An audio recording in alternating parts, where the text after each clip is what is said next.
an Samurah bin Jundub atau Jundab radhiyallahu anna an-nabiy sallallahu alaihi wasallam kana yastaghfiru lil mu'minina wal mu'minat kulla jum'atin. Di dalam lafaz lain, walil muslimina wal muslimat kulla jum'atin, rawahu al-Bazzar bi isnadin layyin.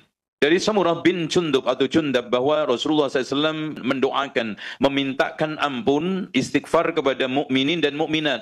Dalam lafaz lain, muslimin dan muslimat setiap Jum'ah, maksudnya setiap khutbah Jum'ah. Berarti di sini bagi seorang khatib setelah khutbah yang kedua membacakan Allahumma ighfir lil muslimina wal muslimat wal mu'minina wal mu'minat al ahya'i minhum wal amwat. Namun hadirin sekalian, permasalahannya hadis ini dikatakan oleh Imam Al-Hafidh Ibnu Hajar bi isnadin layyin. Bahkan dikatakan oleh para ulama yang lainnya, hadis ini adalah dhaifun jidda, karena di dalam perawinya ada seorang yang namanya Yusuf ibnu Khalid ibnu Yusuf ibnu Khalid, yang dia adalah bisa dikatakan muttaham bil wad'i wal kadhib, tertuduh dengan meletakkan hadis palsu dan berdusta. Nah, pertanyaan mendasar, kenapa kalau sudah tahu hadis seperti ini dimasukkan oleh Al-Hafidh Ibnu Hajar dalam kitabnya? Apa enggak menyesatkan umat? Bahkan Imam Albani menegaskan di antara sebab munculnya kebid'ahan di dalam agama adalah adanya, tumbuhnya, nongolnya hadis-hadis palsu di dalam, bahkan dhaif di dalam Islam, di dalam kitab-kitab ulama. Nah, ini kita harus jawab. Dijawab oleh Imam An-Nawawi di dalam syarah Sahih Muslim. Ya, Imam An-Nawawi itu mensyarah Sahih Muslim dengan nama kitabnya Al-Minhaj. Kalau syarah Sahih Bukhari oleh Imam Al-Hafidh Ibnu Hajar namanya Fathul Bari.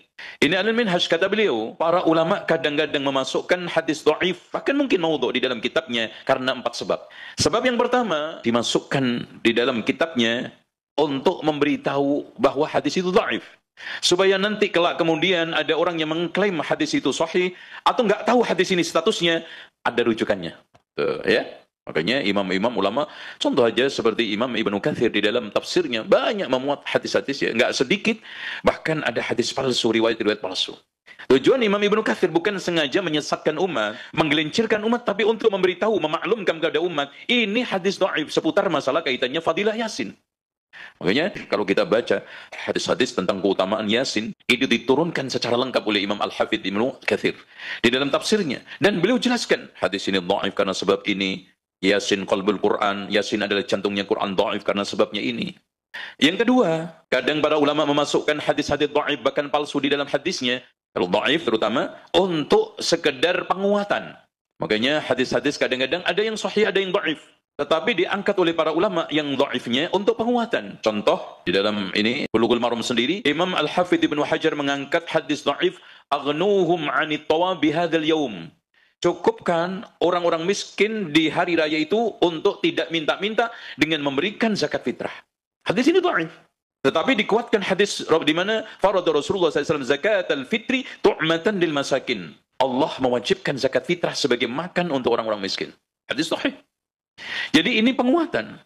Contoh Rasulullah SAW seperti yang dikatakan oleh Aisyah, qabbala Rasulullah sallallahu alaihi wasallam ba'da nisaihi thumma yusalli wa la yatawadda.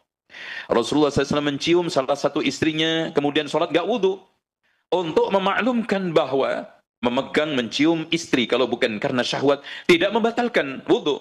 Hadis ini dhaif, dikeluarkan oleh Imam Abu Dawud untuk menguatkan hadis yang ada di dalam Sahih Bukhari Muslim, di mana Rasulullah SAW pernah memegang Aisyah dalam keadaan sholat, beliau terlentang, sementara Rasulullah melanjutkan sholatnya pula. Berarti memegang perempuan gak batalin. Makanya kalau antum atau lebih ibu-ibu kalau mau ngasih anduk suaminya karena udah wudhu, jangan begini-begini. Udah wudhu mas, itu nggak perlu. Itu nyenggol nggak apa-apa, meluk nggak apa-apa, karena senggolan, pelukan, ciuman itu ada dua, senggolan syahwat sama senggolan rahmat. Gitu. Antum cium istri mau kerja, ciuman apa itu? Rahmat, kasih sayang. Kalau antum sekarang di tempat tidur, ciuman apa? Definisikan sendiri. PB-nya senyum-senyum. Oke, gitu. Ini dikuatkan. Oleh karena itu, adanya hadis-hadis yang dhaif kadang diangkat oleh para ulama sebagai istishhad, sehingga kadang menjadi mutaba'at kalau rawinya sejenis, ini menjadi musyahadah kalau sekarang sahabatnya berbeda. Itu jadi dihadirkan sebagai syahid atau tabi'. Nanti kalau kita belajar ilmu hadis lebih dalam, itu tahu apa itu tabi', apa syahid. Nanti kalau sekarang yang penting didengerin aja, pura-pura paham. Yang ketiga, para ulama menghadirkan hadis dhaif di dalam kitabnya, di dalam rangka untuk menghimpunnya, kemudian Tidak menjelaskan untuk apa? Untuk semacam server hadis, Masya Allah.